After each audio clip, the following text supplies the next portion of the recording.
পথশ্রী প্রকল্পের অধীনে রাস্তার কাজে শিলান্যাস হয়ে গেল মালদার হরিশ্চন্দ্রপুরের ১ নম্বর ব্লকের রশিদাবাদ গ্রাম পঞ্চায়েত এলাকায়। রবিবার রশিদাবাদ গ্রাম পঞ্চায়েতের রামসিমুল গ্রামে রাস্তার কাজে শিলান্যাস হয়। ফিতে কেটে আনুষ্ঠানিক শিলান্যাস করেন হরিশ্চন্দ্রপুর ১ নম্বর ব্লকের বিডিও সৌমেন মণ্ডল। এছাড়া উপস্থিত ছিলেন জেলা পরিষদের কর্মাধ্যক্ষ রবিউল ইসলাম, জেলা পরিষদ সদস্য মার্জিনা খাতুন সহ অন্যান্যরা। এদিন তারা সকলে মিলে মোট ৮ লক্ষ টাকা বরাদ্দে ১৯০ মিটার কংক্রিট ঢালাই রাস্তার কাজের শিলান্যাস করেন বলে জানা গেছে। ৬ মাস আগে এই পথশ্রী রাস্তাটা ধরা হয়েছিল। পথশ্রীর মাধ্যমে রাস্তাটা বিডিও সাহেব আছেন, আমাদের ইঞ্জিনিয়ার সাহেব আছেন, আমাদের জেলা পরিষদের কর্মাধ্যক্ষ রবিউল সাহেব আছেন। খুব ভালো লাগছে এই রাস্তাটা। রাস্তাটা খারাপ ছিল, বর্ষাকালে রাস্তাতে চলাফেরা করা যেত না। এখানে খুব সুন্দর লাগছে এবং ১০-১৫ দিনের মধ্যে কাজটা কিন্তু কমপ্লিট হয়ে যাবে। এখানে প্রায় ৮.৫ লাখ টাকার বরাদ্দ হয়েছে। আমাদের মানবিক মুখ্যমন্ত্রী সব গ্রামে কিন্তু রাস্তা, আমাদের আরআইডিএফ থেকে বলুন, এনবিডি থেকে বলুন, জেলা পরিষদ থেকে বলুন, পথশ্রীর মাধ্যমে কোনো গ্রামে কোনো রাস্তা ফাঁকা থাকবে না। রাস্তা আস্তে আস্তে সব প্রায় ২৬-এর আগে রাস্তা প্রায় কমপ্লিট হয়ে যাবে। দিল্লি বিধানসভা নির্বাচনে বিজেপির বিপুল জয় মালদার বাবনগোলা ব্লকে বিজেপি নেতা কর্মীদের আনন্দ উচ্ছ্বাস।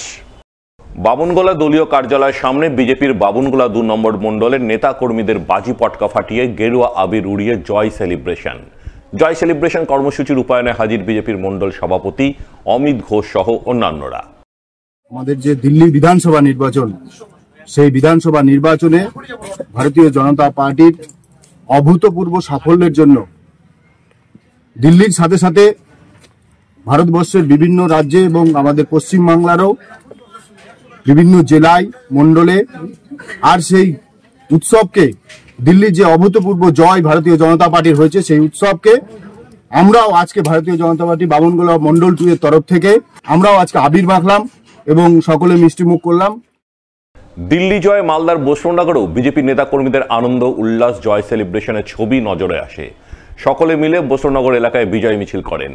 দিল্লি জয়ের আনন্দে মাতোয়ারা হন। জয় সেলিব্রেশনে সামিল বিজেপি নেতা জগাই ঘোষ, রঞ্জিত মণ্ডল সহ অন্যান্যরা দাবি করেন বিজেপি দিল্লিতে আপকে পরাজিত করতে পেরেছে এবং 2026-এ বাংলা থেকেও পাপকে বিতাড়িত করতে পারবেন। আজকে গোটা ভারতবর্ষ জুড়ে যে গোটা ভারতবর্ষের রাজধানী দিল্লি, সেই দিল্লিতে আজকে আমরা 27 বছর পরে ভারতীয় জনতা পার্টির বিপুল সংখ্যায় জয় হয়েছে।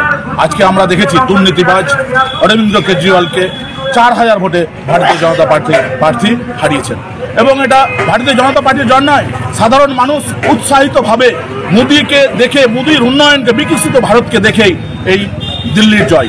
আজকে আমরা জানি দিল্লি জয় করতে পেরেছি, 26-এ আমরা পশ্চিমবাংলাও জয় করতে পারবো। যেমন দিল্লিতে আপকে তাড়াতে পেরেছি, পশ্চিমবাংলা থেকে পাপকেও মুক্তি করতে পারবো। জাভলিং থ্রোতে রাজ্যে প্রথম স্থান অধিকার করে মালদার নাম উজ্জ্বল করেছে কালিয়াচকের মোহাম্মদিয়া হাই মাদ্রাসার ছাত্র পারভেজ আক্তার। তাই পারভেজ বাড়ি ফিরতেই তাকে সম্বর্ধনা জানালেন কালিয়াচক ১ নম্বর ব্লক তৃণমূল নেতৃত্ব। তাকে কালিয়াচক ১ নম্বর ব্লক তৃণমূল কার্যালয়ে ডেকে গলায় ফুলের মালা ও উত্তরীয় পরিয়ে হাতে পুষ্পস্তবক এবং মুখ্যমন্ত্রীর লেখা বই তুলে দিয়ে সম্বর্ধনা জানালেন ব্লক তৃণমূল সভাপতি সারিউল শেখ সহ অন্যান্যরা। সারিউল শেখের বক্তব্য, কালিয়াচকের ছেলে তথা কালিয়াচকের মোহাম্মদিয়া হাই মাদ্রাসার ছাত্র পারভেজ আক্তার রাজ্য স্তরের মাদ্রাসা ক্রীড়া প্রতিযোগিতায় জাভলিং থ্রোতে প্রথম স্থান অর্জন করে মালদার মুখ উজ্জ্বল করেছে। তার মতো অন্যান্য ছেলেমেয়েরাও যাতে আগামী দিনে খেলাধুলায় উন্নতি করতে পারে, সেই উদ্দেশ্যে তারা পারভেজ আক্তারকে সম্বর্ধনা জানালেন। তাকে বিভিন্ন উপহার সামগ্রী দিয়ে উৎসাহিত করলেন যাতে আগামী দিনে সে খেলাধুলায় আরও এগিয়ে যেতে পারে।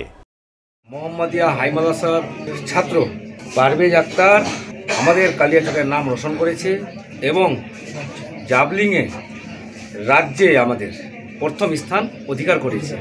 তাই আমরা কালিয়াচক ১ নম্বর ব্লক তৃণমূল কংগ্রেসের পক্ষ থেকে আজকে আমরা তাকে সম্বর্ধনা দিলাম এবং আগামী দিনে আমাদের শুভ কামনা রইল পার্টির তরফ থেকেও যে আগামী দিনে যেন কি আরও, আজকে আমরা রাজ্যে চ্যাম্পিয়ন হওয়ার জন্য আজকে তাকে সম্বর্ধনা দিলাম, আগামী দিনে যেন কি আরও এর থেকে বড় দেশের হয়ে খেলুক, সেখানে চ্যাম্পিয়ন হোক, আমরা এর থেকেও ভালো আরও আমরা সম্বর্ধনার ব্যবস্থা করব।